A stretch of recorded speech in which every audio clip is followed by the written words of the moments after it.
السلام عليكم ورحمة الله وبركاته. النهاردة إن شاء الله نعمل كفتة الحاتي الحلوة الجميلة اللي انتوا شايفينها دي. هنعملها بأبسط طريقة وأبسط ما تتخيلوا، وكمان بأبسط المقادير تطلع متماسكة معاكي وزي الفل وناجحة من أول مرة. وكمان هنفرزها بطريقة سهلة وبسيطة جدا. أول حاجة طبعا معايا نص كيلو من اللحمة المفرومة، وطبعا لازم يكون مش أقل من 20% منها دهون. لازم تكون 80% حمرا و20% دهون. تمام. طيب معايا كمان هنا 3 معالق كبار من البقسماط او من الفيجيتار. معايا كمان بصلاية متوسطة. معايا معلقة كبيرة من الديمجلاس البودر او صوص اللحوم البودر.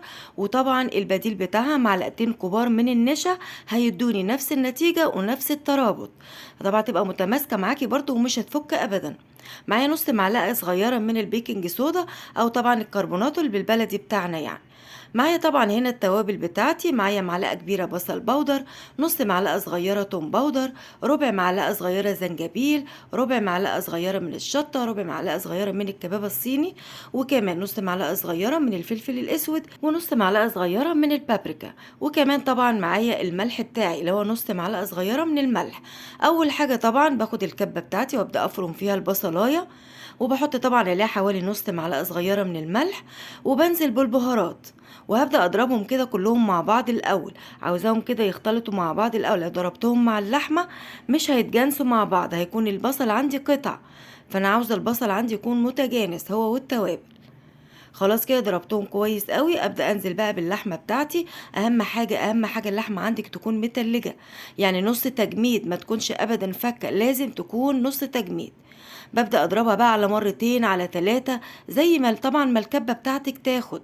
يعني ما تحاوليش تكتري علشان تتفرم كويس.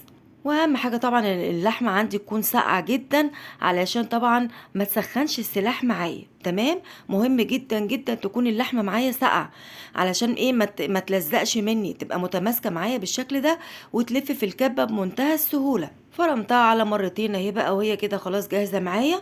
ابدا احط بقيه الاضافات بقى اللي عندي، اللي هي طبعا معلقه الديمي جلاس الكبيره، او البديل بتاعها زي ما انا قلت لكم معلقتين نشا كبار. وابدا احط نص كوبايه البقسماط، وكمان نص معلقه طبعا من البيكنج صودا او الكربوناتو. وابدا بقى اعجن كويس قوي زي ما انت شايفه كده، تعجني كويس جدا. طيب انا هنا لو ما عنديش كب اعمل ايه؟ مفيش مشكله، هتبشري طبعا البصلايه بتاعتك كويس قوي، تبداي بقى طبعا تحطي عليها التوابل وتحطي بقيه الاضافات، تحطيهم بقى وتحطي المكونات كلها على اللحمه. بس هياخد منك وقت طويل قوي في العجن، تفضلي تعجني مش اقل من ربع ساعه، لغايه كده ما تخريصه اللحمه دي تروح معاكي وتبقى فتل معاكي كده. عاوزينها فتل او عاوزينها عجينه بالشكل اللي انت شايفاه ده. تمام. يبقى طبعا نقدر نستغنى عن الكبة، لكن هتاخد مننا وقت جامد قوي في العجن، بس هتنفع وهتبقى كويسة. خلاص اتسمغت معايا وبقت زي الفل، جاهزة معايا دلوقتي ان انا اصبعها على طول. لو اللحمة عندك في اللحظة دي مش ساقعة، لازم تشيليها مش اقل من ساعة في التلاجة قبل ما تصبعيها. بدأت طبعا اخدها كده على سيخ، بتاخديها كورة كده على سيخ، الحجم اللي انت عاوزاه. وبعد كده طبعا بتبلي ايدك بمية، او طبعا او مية البصل الموجودة عندك، وتبداي بقى ايه تصبعيها بالشكل ده كده زي ما انت شايفه، وتحاولي ترفعيها لان هي بتكش وانت بتسويها. يعني السخونيه بتاعه النار بتخليها تكش شويه، فلازم طبعا تكوني عامله حسابك وتكوني مرفعاها سيكه كده بسيطه يعني. اهو خلاص كده طبعا بصبع تاني صباع معاكم اهوت. ولازم ابل ايدي بالميه او طبعا او بميه البصل زي ما تحبي، عشان بس ما تلزقش في ايدي. وخلاص بشيلها طبعا من على السيخه وزي ما انتم شايفين. طبعا بتكش معايا شويه او بتخش في بعضها شويه، بعدلها تاني بايدي او بفردها بايدي، وخلاص كده الصباع مظبوط معايا وزي الفل. تمام. خلصت الكميه كلها اهو. طبعا انا هفرز نصها والنص التاني طبعا هسويه معاكم. ببدأ اجيب طبعا طبق فبر معايا بالشكل ده كده، وابدأ اغلفه بقى يا اما بورق فويل او ورق زبدة طبعا، او عندك اكياس اي حاجة. وبتبدأي طبعا تغلفي الطبق كده الاول، وبعدين ترصي الكمية اللي انت عاوزاها بالشكل ده. وممكن تحطي كمان فاصل بينهم كيس كده او ورقة زبدة، ممكن تحطي كمان طبقة، مفيش مشكلة زي ما انت عاوزة. وخلاص بتقفلي عليه، وطبعا بتحطي عليه طبق من فوق علشان لو حطيتي عليه حاجة في الفريزر ما يتبهدلش معاكي. وفي كيس بقى كده وبتربطيه كويس وبتحطيه في الفريزر وخلاص. وممكن كمان تجمدي الكمية كلها في صينية الاول كده في الديب فريزر، وبعدين تعبيها فوق بعضها فواصل برضو بلاستيك عادي خالص. وبتحتفظي بيها طبعا في الفريزر اي وقت، بتبقى جاهزة معاكي ما بتاخدش وقت خالص. طيب انا هبدأ اسوي الكفتة بتاعتي دلوقتي. طبعا جهزت الطاسة، اسويها على البوتاجاز في الطاسة. معايا طاسة طبعا كده ما بتلزقش، واديتها معلقة زيت، غلفتها كويس قوي، سبتها تسخن شوية، تسخين متوسط يعني، وبدأت ارص طبعا صوابع الكفتة بتاعتي بالشكل ده. اهم حاجه وانت بتقلبيها بسيبها حوالي 3 دقايق لغايه ما احس ان هي تماسكت كده واخدت لون بسيط من الناحيه التانية، وابدا اقلبها. اهم حاجه وانت بتقلبيها هي اللحظه دي مهمه جدا، ان هي طبعا ما تتقطعش معاكي، لان هي بتكون لسه طريه طبعا، من ناحيه طريه ومن ناحيه متماسكه، فبتقلبي طبعا بالراحه جدا لغايه لما تقلبيها بالشكل ده. خلاص، ودي كانت اهم خطوة، ان انت تحافظي عليها وما تتقطعش منك. خلاص كده 3 دقايق تانيين وبتبدأ تمسك نفسها اهي خلاص، وبتبدأي بقى تقلبي عادي خالص. اهي ما شاء الله بمنتهى البساطة، شايفين متماسكة ازاي؟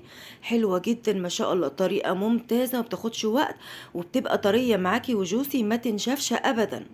زي ما انتوا شايفين خلاص كده طبعا. قعدت معايا حوالي 6 دقايق على النار مع التقليب المستمر لغاية لما اخدت لون من جميع الجهات. تمام، حلوة زي الفل. خلاص دلوقتي انا مجهزة فحماية على البوتاجاز، حطيتها طبعا كده في نص الطاسة، وطبعا معايا يا اما شوية زيت يا اما شوية دهون من اللي نزلوا منها، بيخليها طعمها حلو قوي.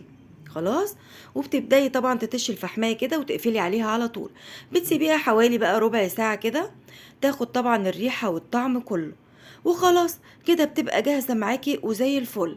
شايفين بقى ما شاء الله، تحفه تحفه، واخده لون جميل، وبتبقى طريه جدا وجوسي من جوه، وحلوه قوي قوي قوي، متنشفش منك ابدا. وكمان فرزناها بمنتهى البساطة. ممكن كمان تسويها في فرن البوتاجاز، تحطيها طبعا كده على فرن سخن جدا على الشبكة، على الرف اللي في النص، على درجة حرارة 200، وتسيبيها نص ساعة. وبعد النص ساعة طبعا بتطلعيها وتقلبي طبعا الكفتة وتسيبيها كمان حوالي ربع ساعة، وخلاص بتبقى جاهزة معاكي وتاخد لون جميل برضو. انما الطريقة دي طبعا انا بفضلها، بتبقى سهلة وبسيطة جدا، بتبقى جوسي وما بتاخدش وقت معايا خالص. يا رب الطريقة تكون عجبتكم وتكون سهلة عليكم. إذا عجبتكم اعملوا لايك وشير وسبسكرايب.